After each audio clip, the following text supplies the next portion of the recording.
नमस्कार, आपका एक बार फिर से आर के मौर्य कॉमर्स क्लासेज में स्वागत है।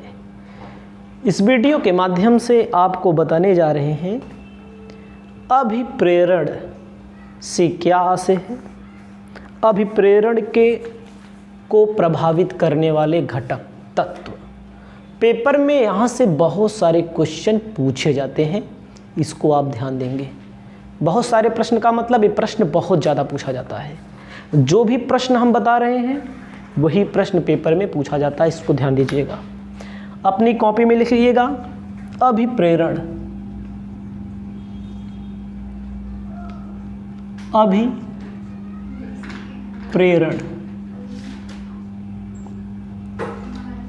अभिप्रेरण को इंग्लिश में कहते हैं मोटिवेशन। अभिप्रेरण का मतलब होता है किसी को प्रेरित करना। आपको पता होना चाहिए, कोई भी बिजनेस है, कोई भी संस्था है, वहाँ पर कर्मचारियों को मोटिवेट किया जाता है, प्रेरित किया जाता है। ठीक है, तो कुल मिला के जब आपसे पेपर में पूछेगा अभिप्रेरण से क्या आशय है, तो आप लिखेंगे क्या? मेन मुद्दा होना चाहिए लिखना, टॉपिक को समझना। ठीक है, तो आपको बताना चाहते हैं अभिप्रेरण का आशय, लिख लीजिएगा हमारे साथ में। अभिप्रेरण का आशय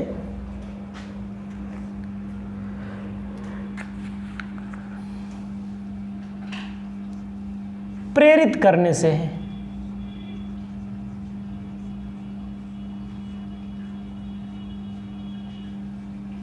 अभिप्रेरण का आशय किससे है? प्रेरित करने से है। लिख सकते हैं अभिप्रेरण प्रबंध का मानवीय पहलू है।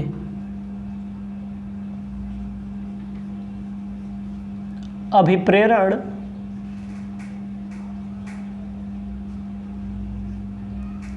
प्रबंध का मानवीय पहलू है। अभिप्रेरण क्या है? प्रबंध का मानवीय पहलू है, जिसके अंतर्गत कर्मचारियों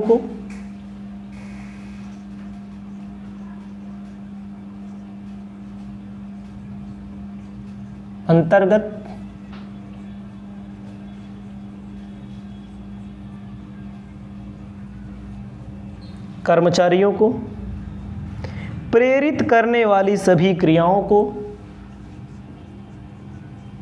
प्रेरित करने वाली सभी क्रियाओं को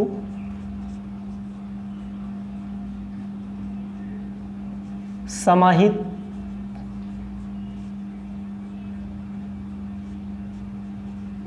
किया जाता है। अभिप्रेरण प्रबंध का एक मानवीय पहलू है। अभिप्रेरण का मतलब होता है जो कर्मचारी होते हैं उनको क्या करिए? उनको प्रेरित करिए। ठीक है, उनको मोटिवेट करिए। ठीक है,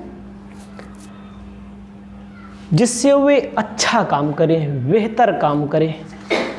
ठीक है, इसके अंतर्गत आप लिख सकते हैं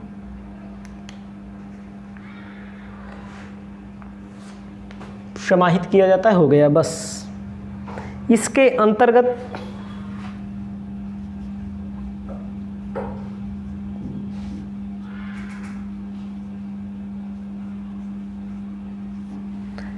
अंतर्गत क्या किया जाता है?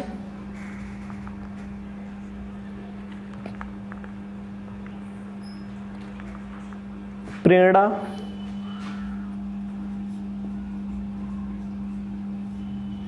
दी जाती है। कुल मिला के वही बात है। ठीक है, प्रेरणा दी जाती है, कर्मचारियों से बेहतर काम कराना उद्देश्य होता है। अब आपको लिखना है अभिप्रेरण को प्रभावित करने वाले घटक। अभिप्रेरण को प्रभावित करने वाले घटक। कौन से घटक हैं जो अभिप्रेरण को प्रभावित करते हैं? सबसे पहले आपको लिखना है मौद्रिक अभिप्रेरणाएं।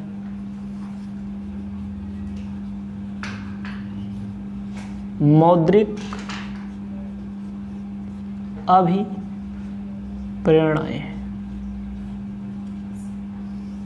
मौद्रिक अभिप्रेरणाएं तो आपको बताना चाहते हैं कोई भी व्यक्ति जो अपनी आवश्यकता की पूर्ति करता है, किसके माध्यम से करता है? मुद्रा के माध्यम से करता है। तो जैसे रोटी, कपड़ा, मकान कैसे होता है? मुद्रा के माध्यम से। लोगों को प्रेरित कैसे किया जाता है? मुद्रा के माध्यम से प्रेरित किया जाता है। जो मुद्रा के माध्यम से प्रेरित किया जाता है, जैसे वेतन और मजदूरी जैसे दी जाती है। कर्मचारियों को क्या दिया जाता है? वेतन दिया जाता है, मजदूरी दी जाती है। जब वो काम अच्छा कर दें, जब काम बेहतर कर दें, तो उनके लिए क्या किया जाता है? प्रेरणात्मक मजदूरी भी दी जाती है। प्रेरणात्मक का मतलब होता है कि जैसे समय बचा लें, कम समय में ज़्यादा काम कर लें, तो उनको अतिरिक्त के लिए मजदूरी दी जाती है, जिसे प्रेरणात्मक मजदूरी कहा जाता है। आपको पता होना चाहिए एक मजदूरी होती है समय के आधार पे, 8 घंटा काम करे, 1 घंटा काम करे, 2 घंटा काम करे, 1 हफ्ता काम करे। एक मजदूरी होती है कार्य के आधार पर मजदूरी, और एक होती है प्रेरणात्मक मजदूरी। प्रेरणात्मक में जो समय बचा लिया जाता है उसके लिए मोटिवेट करने के लिए कर्मचारियों को अलग से मजदूरी दी जाती है, बोनस दिया जाता है। ठीक है, इसे कहा जाता है मौद्रिक। अगला क्या होता है? अमौद्रिक अभिप्रेरणाएं।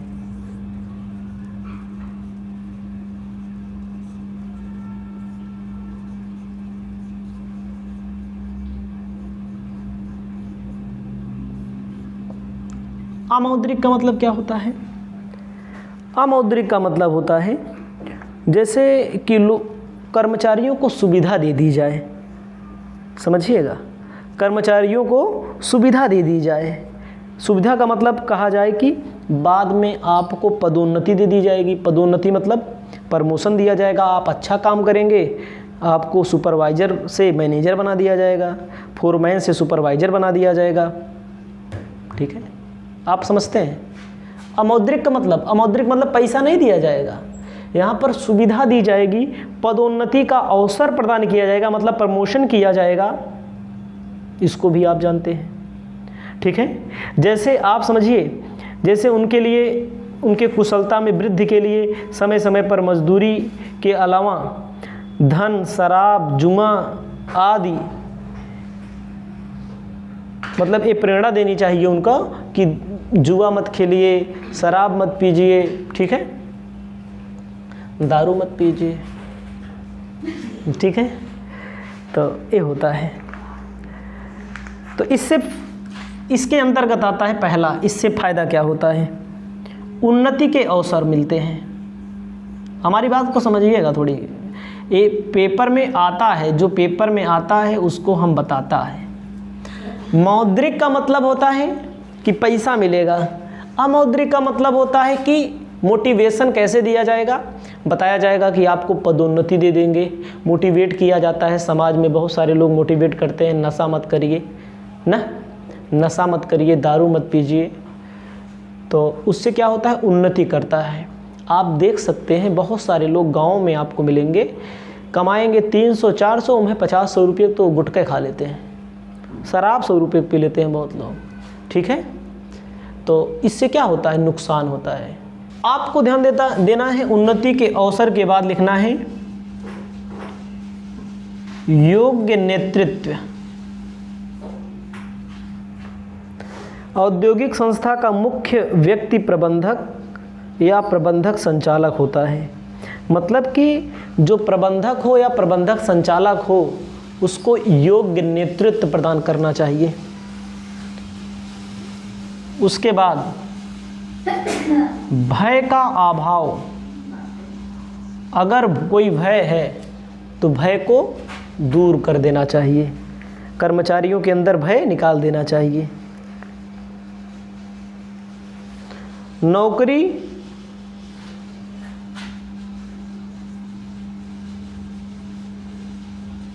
या कार्य से सुरक्षा, नौकरी जो होती है उसको बताना चाहिए कि नौकरी आपकी, उसको विश्वास दिलाना चाहिए कि आपकी नौकरी रहेगी, आपकी नौकरी छूटेगी नहीं। ठीक है, ऐसे मोटिवेट होता है। व्यवहार न्यायपूर्ण होना चाहिए।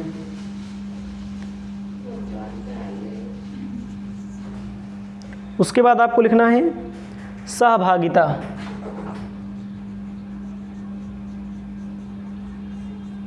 सहभागिता का मतलब होता है, सहभागिता मतलब सबको साथ लेकर चलो, सबको साथ लेकर, सब किसी के साथ भेदभाव ना करो। ठीक है,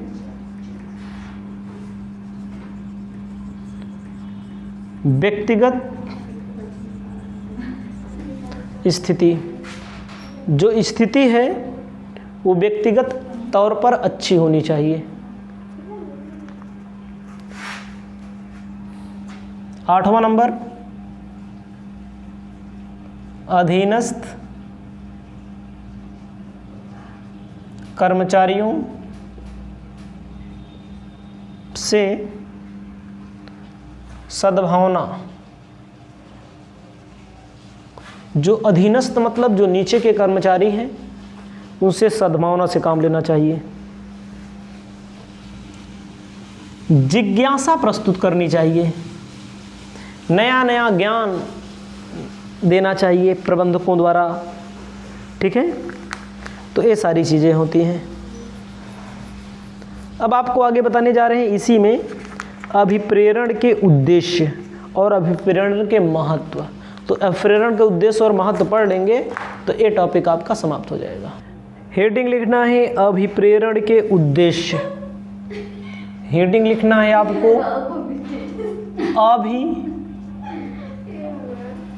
अभिप्रेरण के उद्देश्य। अभिप्रेरण के उद्देश्य में सबसे पहले ध्यान देना है कर्मचारियों को प्रोत्साहन देना। ध्यान दीजिएगा, कर्मचारियों को प्रोत्साहन एवं मनोबल में वृद्धि। कर्मचारियों के मनोबल को बढ़ाया जाता है, कर्मचारियों को प्रोत्साहित किया जाता है। ठीक है, दूसरा नंबर, कर्मचारियों को सहयोग प्रदान करना। कर्मचारियों को क्या सहयोग, जहां जहां जरूरत हो उनको सहयोग दीजिए। तीसरा नंबर, कर्मचारियों से मधुर संबंध स्थापित करना। कर्मचारियों से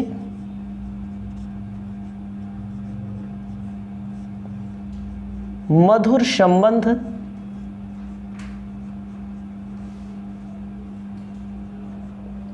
स्थापित करना। कर्मचारियों से मधुर संबंध स्थापित किया जाता है।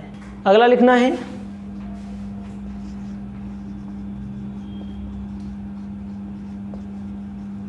कर्मचारियों की सामाजिक आर्थिक की सामाजिक,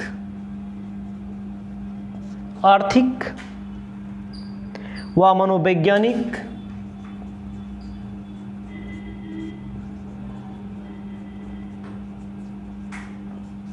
मनोवैज्ञानिक आवश्यकताओं की पूर्ति करना।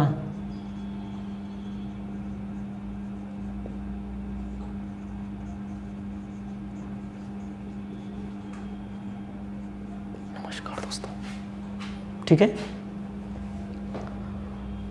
उसके बाद ध्यान देना है संस्था के लक्ष्यों को प्राप्त करना।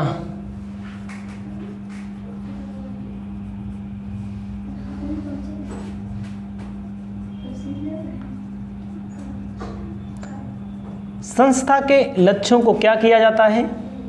प्राप्त किया जाता है। उसके बाद आपसी सहयोग की भावना।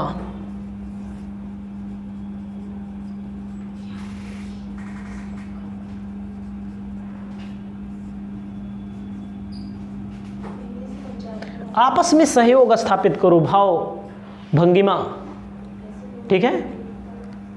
उसके बाद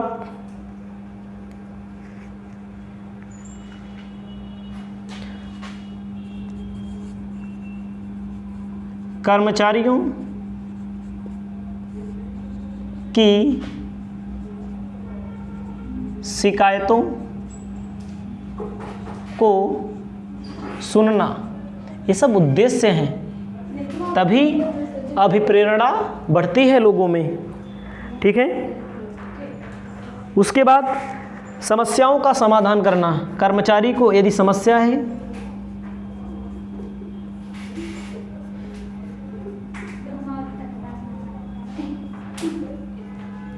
कर्मचारियों की समस्याओं का समाधान किया जाता है। उसके बाद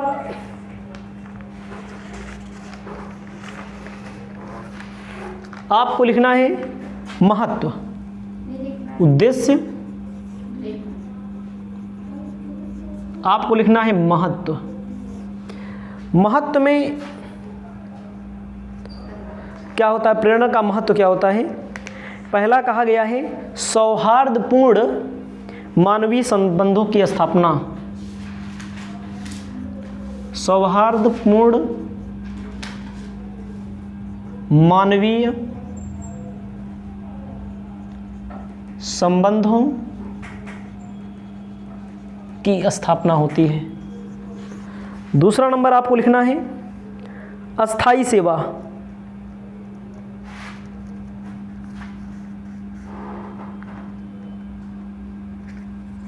महत्व ये होता है जब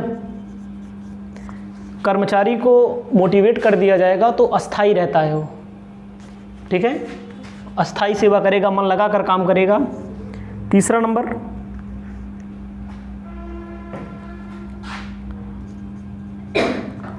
मनोबल ऊंचा बनाए रखना। जो मनोबल इससे ऊंचा बनता है मोटिवेशन से। लक्ष्यों को प्राप्त करना। लक्ष्यों को क्या किया जाता है? इससे लक्ष्यों को प्राप्त किया जाता है।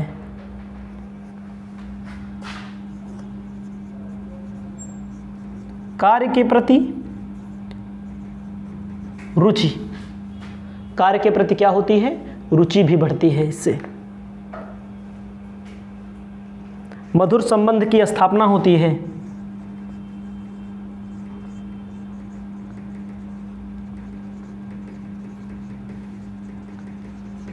स्थापना होती है।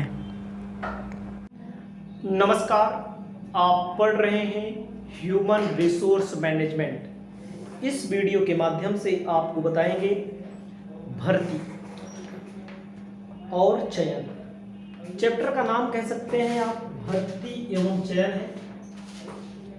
दावा करते हैं, यहां से क्वेश्चन पूछा जाता है और जो भी हमारा दावा है वो आपको पेपर देने बैठेंगे तो आपको समझ में वहां पर ऑटोमेटिक आ जाएगा। भर्ती से क्या आशय है, सबसे पहले पूछा जाता है भर्ती। तो आपको जो जो लिखना है उसी में बता रहा हूं, बहुत सारी चीजें दी होती हैं बुक में। भर्ती को इंग्लिश में क्या कहते हैं? वैकेंसी। नहीं, भर्ती को इंग्लिश में कहते हैं रिक्वायरमेंट या वैकेंसी कह सकते हैं, कोई बात नहीं। तो भर्ती का मतलब होता है भविष्य में, जैसे हमारी संस्था है, हमारा उपक्रम है, भावी कर्मचारियों को ढूंढना, भावी कर्मचारियों को खोजना। ठीक है, तो सबसे पहले लिखेंगे, लिखना क्या है तो अच्छे से हम आपको लिख के बता देते हैं। भर्ती एक ऐसी प्रक्रिया है, लिख लीजिए, भर्ती एक ऐसी प्रक्रिया है जिसके द्वारा कार्य करने का तत्पर, जिसके द्वारा कार्य करने का तत्पर, जिसके द्वारा कार्य करने का तत्पर भावी कर्मचारियों का पता लगाया जाता है। भावी कर्मचारियों का पता लगाया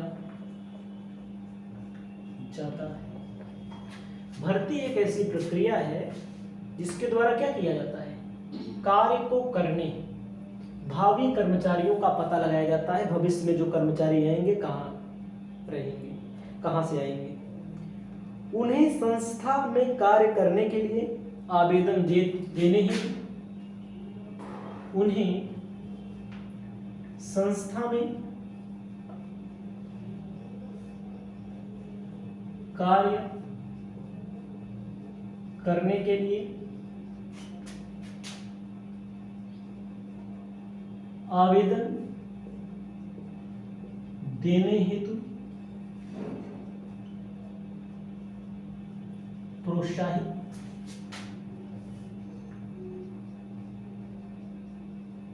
किया जाता है। समझिएगा भाई, भर्ती क्या है? भर्ती जिस कंपनी को जरूरत होती है, जिस विभाग को जरूरत पड़ती है, वो जारी करती है भर्ती, रिक्वायरमेंट के लिए आवेदन मांगती है ना। और जो लोग संस्था में कार्य करने के लिए उत्साहित हैं, उनको प्रोत्साहित किया जाता है कि आप आवेदन दीजिए। ठीक है, उसे तो इसे क्या कहा जाता है? इसे भर्ती कहा जाता है। अब आगे कह सकते हैं, इन्वर्टेड कॉमा लिख सकते हैं, संस्था के उद्देश्यों को पूरा करने के लिए, जो संस्था है, संस्था के उद्देश्यों को पूरा करने के लिए कर्मचारियों का एकत्रीकरण,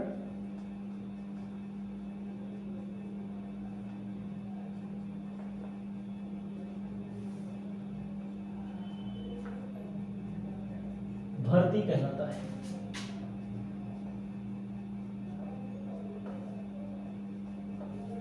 संस्था का उद्देश्य जो है, उस उद्देश्य को पूरा करने के लिए कर्मचारियों को इकट्ठा करना क्या कहलाता है?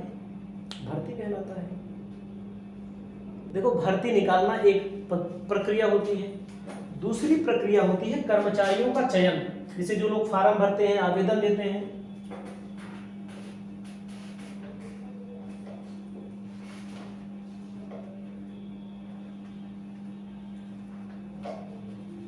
कर्मचारियों का चयन। तो आपको बताना चाहते हैं, चयन का मतलब होता है किसी व्यक्ति को कार्य के लिए चुनना, किसी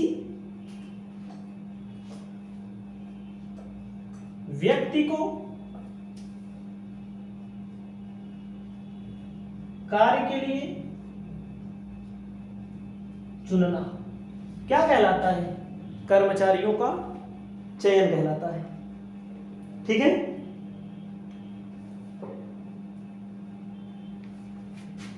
और इसके लिए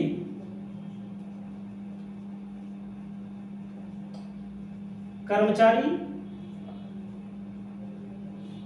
बाहर से या पदोन्नति करके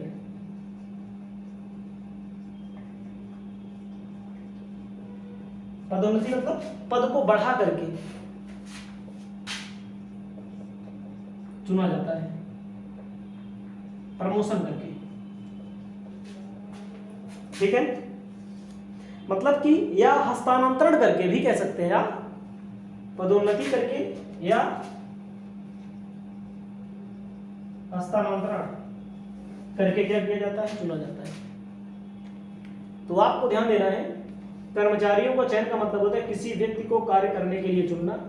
इसके कर्मचारी बाहर से या पदोन्नति करके या हस्तांतरण करके चुने जाते हैं। इसको आपको ध्यान देना है, इसको आपको अपनी कॉपी में लिख लेना है। और चयन का मतलब होता है किसी ऐसे व्यक्ति का चयन किया जाता है जो सबसे योग्य होता है। जैसे नौकरी का फॉर्म भरोगे, जो सबसे ज़्यादा नंबर पाएगा वो योग्य होता है। और पूछा जाता है भर्ती एवं चयन में अंतर क्या होता है? भर्ती और चयन अलग अलग क्रियाएं होती हैं। भर्ती क्या होती है? भर्ती का मतलब कंपनी की ओर से या संस्था की ओर से भर्ती निकाली जाएगी, लोग आवेदन करेंगे।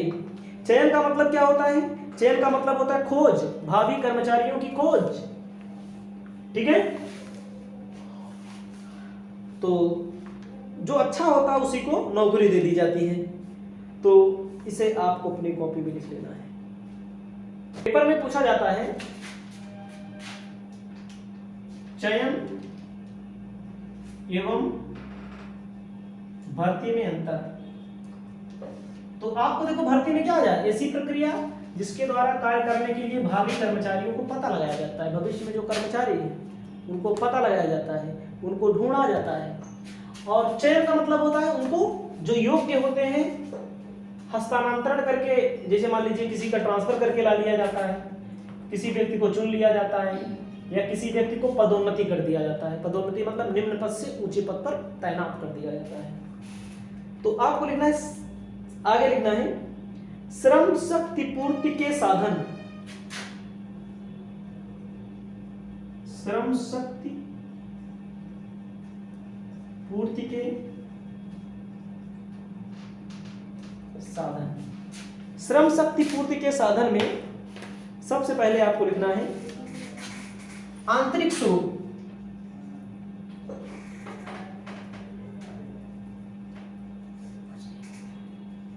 आंतरिक स्रोत का मतलब होता है कि अपने व्यवसाय के अंदर ही रिक्त पदों को पदोन्नति करके भर दिया जाता है। आपको समझना पड़ेगा, आंतरिक स्रोत का मतलब व्यवसाय के अंदर ही रिक्त पदों को पदोन्नति करके भर दिया जाता है, आंतरिक स्रोत में आएगा। बाह्य स्रोत, बाह्य का मतलब होता है बाहरी स्रोत। बाह्य स्रोत में सबसे पहले आपको लिखना है, इसके लिए बाहर से लाया जाता है। बाहर से जैसे मतलब होता है वर्तमान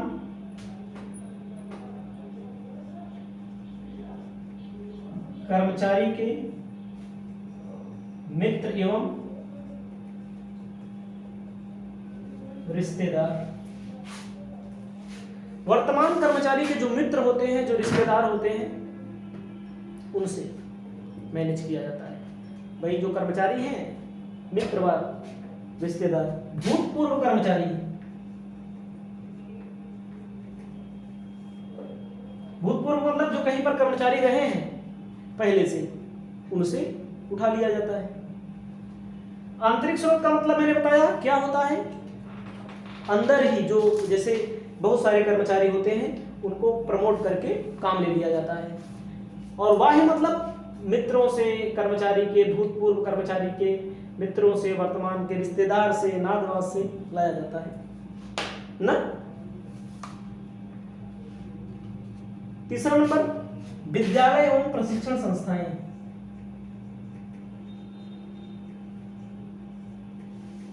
एवं प्रशिक्षण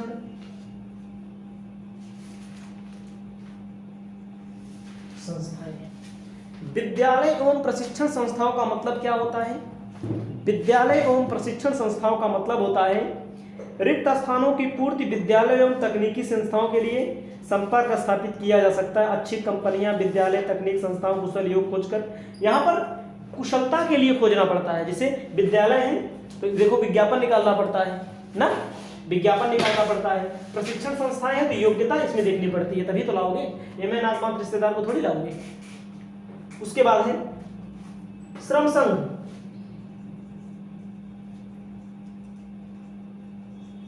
श्रम संघ का मतलब क्या होता है?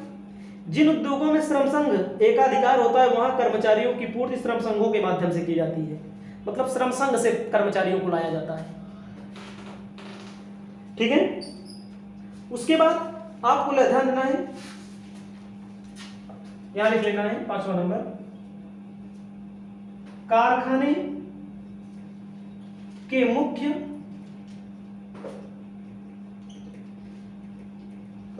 द्वार पर सूचना। कारखाने का जो मुख्य द्वार होता है, मेन दरवाजा होता है, देखो वहीं लगाए होते हैं, आवश्यकता है ना। उसके बाद पत्र पत्रिकाओं में, देखो पेपर में,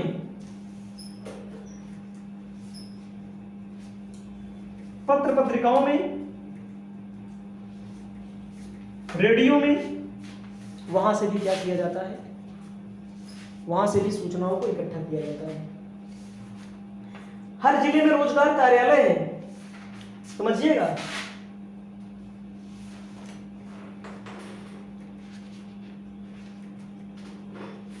रोजगार कार्यालय देखो हर जिले में, बड़ी बड़ी कंपनियां रोजगार मेला लगवाती हैं, वहां से भी लोगों को ले जाती हैं। उसके बाद रोजगार संस्थाएं, हेडिंग डाल लीजिएगा, रोजगार संस्थाएं। बहुत सारी संस्थाएं, आजकल तो ऐप वगैरह आ गया है। आपको नौकरी चाहिए तो ऐप डाउनलोड करिए, उसी पर अपना डाटा रख दीजिए। वेबसाइट है तो आपको खुद लोग खोजेंगे, कंपनियां खोजती रहती हैं। इसे आपको अपनी कॉपी में लिख लेना है। उसके बाद आपको बताने जा रहे हैं भर्ती की पद्धति, कैसे कैसे भर्ती की जाती है। भाई किसी भी कर्मचारी की भर्ती कोई भी संस्था कैसे करती है, आपको ध्यान देना है। भर्ती की पद्धति,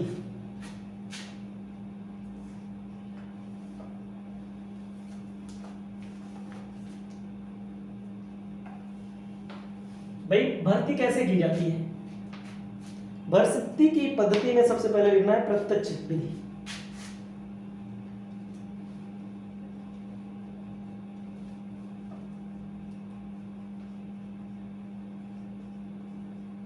प्रत्यक्ष विधि, प्रत्यक्ष विधि में सबसे पहले आपको लिखना है जनता से कर्मचारियों का संपर्क।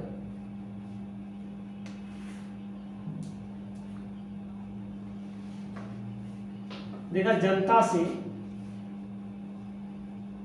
जो कर्मचारी होते हैं संपर्क होते हैं।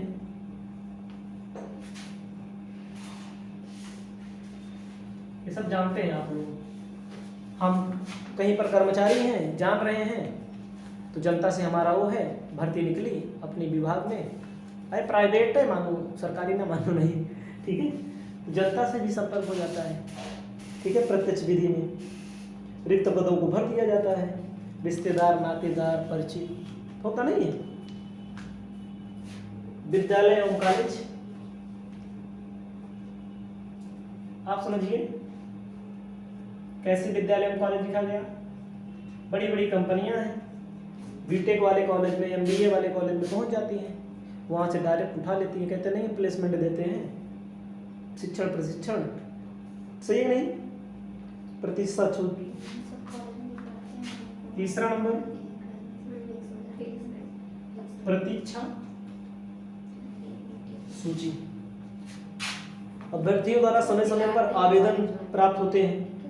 ध्यान दीजिएगा, समय समय पर लोग अपना रिज्यूम वगैरह भेजते रहते हैं, जिनको पढ़ाना होता है।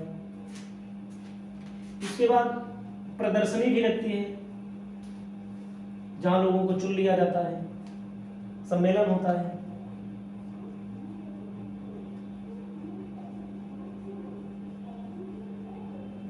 अप्रत्यक्ष विधि। अप्रत्यक्ष विधि में आपको ध्यान देना है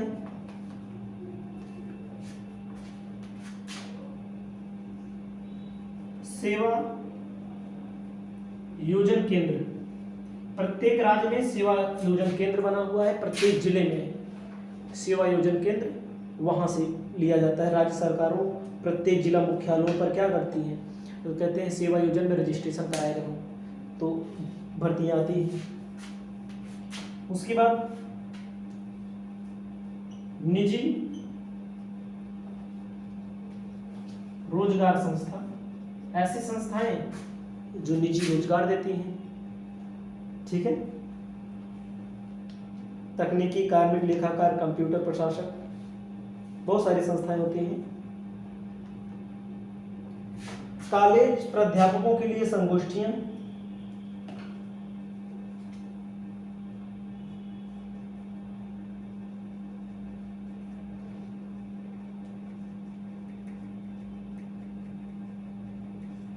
कॉलेज प्राध्यापक के लिए क्या होता है, संगोष्ठी होती है, मतलब इकट्ठा बड़े बड़े कॉलेज वाले होते हैं जो बड़े बड़े संगठन संगोष्ठी बिठाते हैं।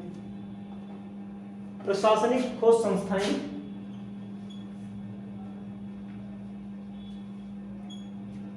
खोज संस्थाओं का मतलब ऐसी संस्थाएं जो कर्मचारियों की खोज करती रहती हैं, ठीक है।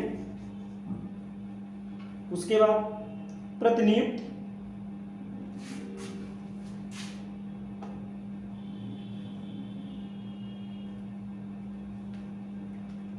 प्रतिनियुक्ति का मतलब होता है जो सरकारी क्षेत्र होते हैं, विभिन्न स्तर पर योग्य व्यक्तियों को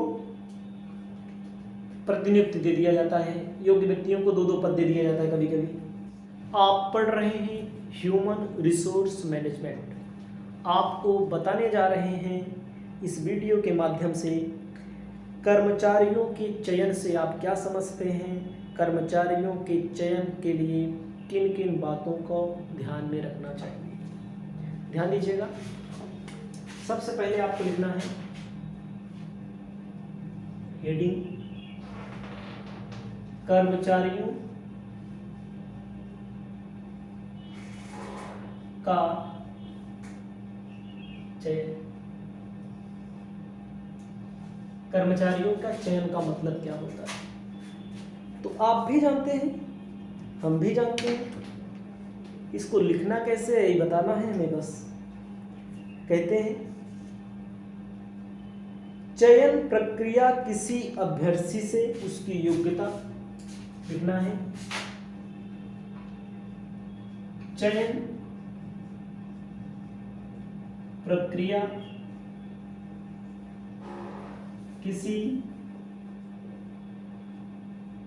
अभ्यर्थी से, चयन प्रक्रिया किसी अभ्यर्थी से उनकी योग्यताओं,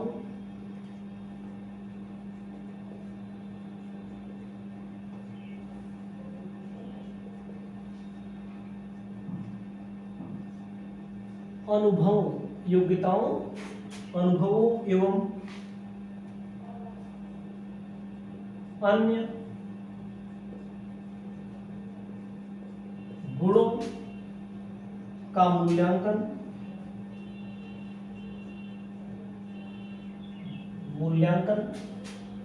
चयन प्रक्रिया जो अभ्यर्थी मतलब होता है, जो आवेदक होता है, उसकी योग्यता देखी जाती है, उसका अनुभव देखा जाता है, उसके जो अन्य गुण हैं उसको देखे जाते हैं, ठीक है। का मूल्यांकन करने के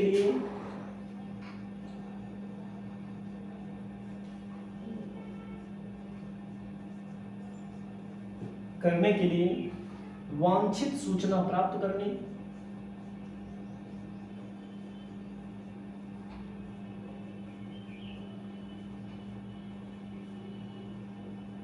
वांछित सूचना प्राप्त करने तथा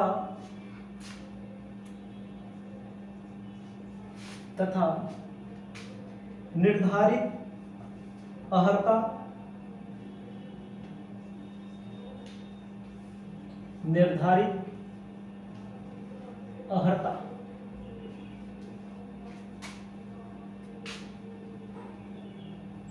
का मिलान करने से है। ध्यान दीजिएगा, चयन प्रक्रिया में क्या होता है, चयन प्रक्रिया में योग्यता देखी जाती है, अनुभव देखा जाता है, गुण देखा जाता है। निर्धारित अर्हता का मतलब होता है कि जो अर्हता मतलब जो योग्यता है, जो क्वालिफिकेशन है, उसका मिलान किया जाता है चयन, कर्मचारियों के चयन में। तो इसी को क्या कहते हैं, कर्मचारियों का चयन कहा जाता है। ठीक है, इसी को क्या कहा जाता है, कर्मचारियों का चयन कहा जाता है। तो आपको बताना चाहते हैं, तो चयन के चरण,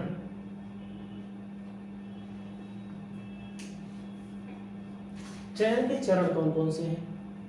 चयन के चरण में आपको बताना चाहते हैं, सबसे पहला होता है प्रारंभिक साक्षात्कार, दूसरा होता है आवेदन पत्र,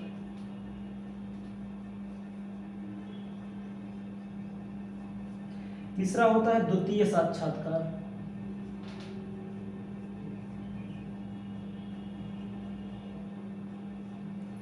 फिर होता है परीक्षण, फिर होता है कार्य का इतिहास देखा जाता है,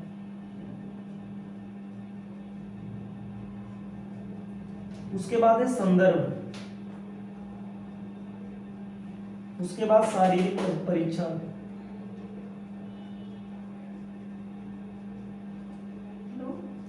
उसके बाद है संस्तुतियां,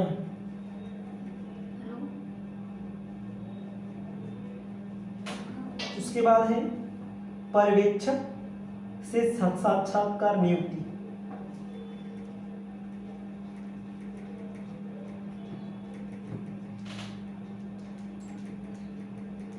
ये सारी चीजें। चयन के कारण, चयन के चरण, ध्यान दीजिएगा, चयन के चरण होते हैं। ठीक है, प्रारंभिक साक्षात्कार में क्या होता है, प्रारंभिक साक्षात्कार में जो होता है वो क्या किया जाता है, जैसे जो आवेदन में पद किया है तो उसका देखा जाता है कार्य, शैक्षणिक योग्यता, तकनीकी योग्यता, फिर उसके बाद आवेदन पत्रों की जांच की जाती है। जैसे जो कर्मचारी काम करने के लिए आवेदन करेगा तो उसके पहले योग्यता किया जाए, देखा जाएगा, उसके बारे में कर्मचारी के जो भी आवेदन पत्र है, आयु, वैवाहिक, अवैवाहिक, शैक्षणिक योग्यता, उसके बाद परीक्षा, चयन परीक्षा भी होती है। ठीक है, और एक बात और ध्यान देना है, चयन परीक्षण के प्रकार लिख लीजिएगा, चयन परीक्षण के प्रकार कौन कौन से हैं। चयन परीक्षण के प्रकार में आपको बताना चाहते हैं, सबसे पहले आपको लिखना है योग्यता परीक्षा। ध्यान दीजिएगा, जैसे योग्यता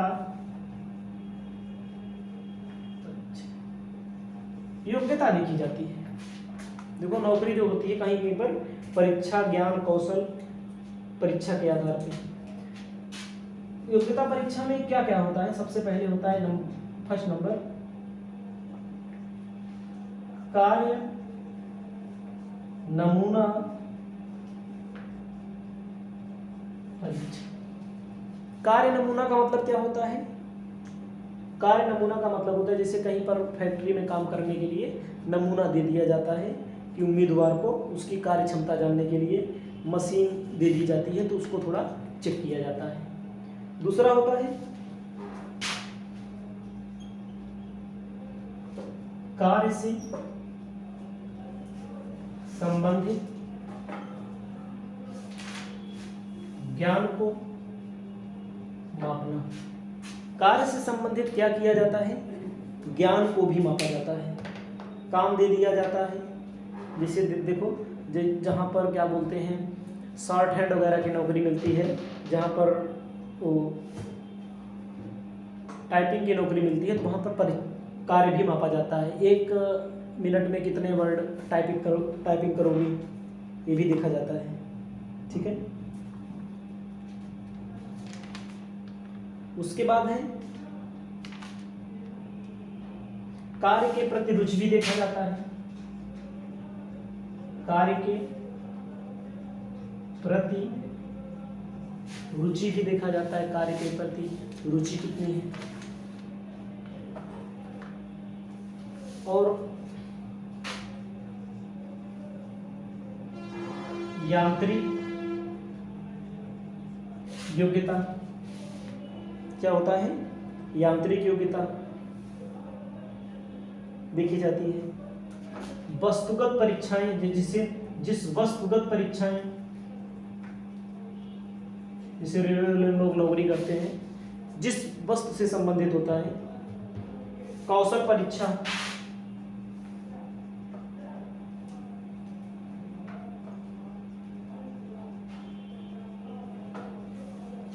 उसके बाद रुचि अभिरुचि परीक्षाएं भी होती हैं।